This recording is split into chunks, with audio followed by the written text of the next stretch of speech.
Here's a video for the new Moondrop Void. It is a dynamic driver, 50 millimeter, copper coated aluminum wire, voice coil type, typical motor diaphragm.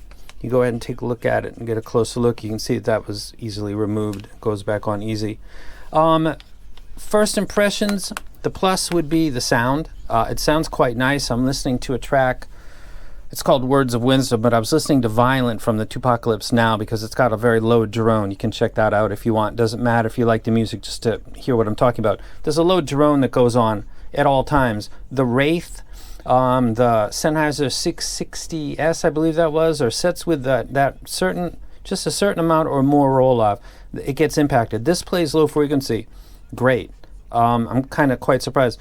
And I'll say, I think that Moondrop's target tuning, which looks like what they're showing here on the graph, is more matching to headphones than it is to earphones, even though they've built their entire reputation in the community through a number of very popular earphones. I think they're going to do quite well if they keep this type of tuning with slight variations thereof to not do same face all the time.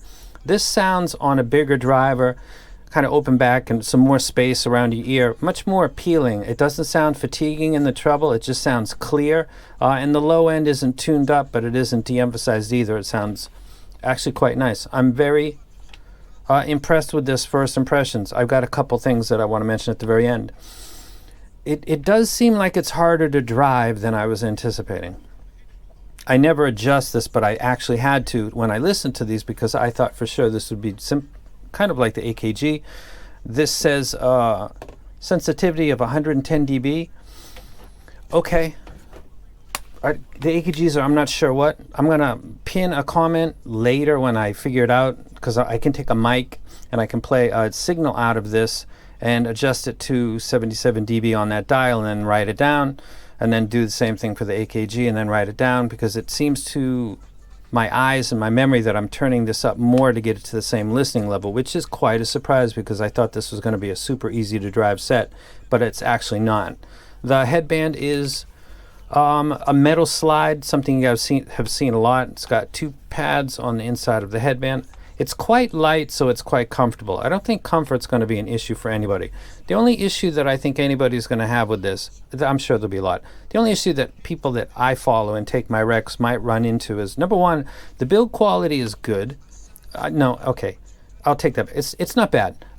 There's another set called the AKG 371, and it's about the same. I think it's cheaper, and it's just super, super, super strong. And I'm not going to do that kind of shaking with this because I wouldn't want to. I just got it. Give me a break. But I think that the fact that they're releasing 3 of these, they're going to incrementally increase the quality of everything. The driver, maybe modified tuning, plus the materials used to build it will go up to the second level with the mid-tier, and then to the top level with the third most expensive one. So I can see where they're going, and they're kind of following a step-by-step program. This is the most affordable. This is the one that's going to cost the least for them to produce, and so they can offer it for the cheapest price. So I can kind of get it, but that's something that you might want to note. And also follow up with other reviewers and find out, is this any harder to drive than some other sets? Does that stick out, or am I the only one that's saying that? Because I will update this video to be specific instead of vague. When people say it's hard to drive, what exactly are you talking about?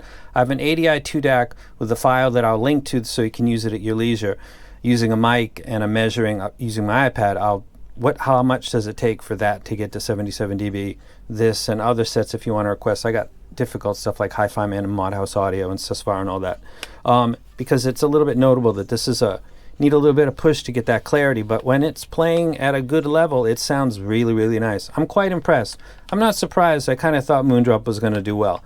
I didn't know that their target that they generally use seems to match headphones better than earphones, which indicates they're probably going to do really, really well in the headphone arena in the coming year and years. Really nice work. I'm impressed. There's nothing jumping out at me. The build quality, it's an affordable set. That's kind of going to go with it. That's first impressions. Bass is fine. It does what it's supposed to do on my library. The mids sound very clean, and the treble's not screaming at me, but it's actually quite clear, and this is the budget version, and I think the tuning from Moondrop is great for headphones, maybe more so than it is for earphones, for this particular reviewer. So that is the Void, and I will do a further in-depth review versus maybe one or two other sets, including the AKG and maybe something else that's in its price range. And you can make a comment or request below. So that is the Void. I'm out. You guys have a great weekend. Comments below, and I'll address them in the full review.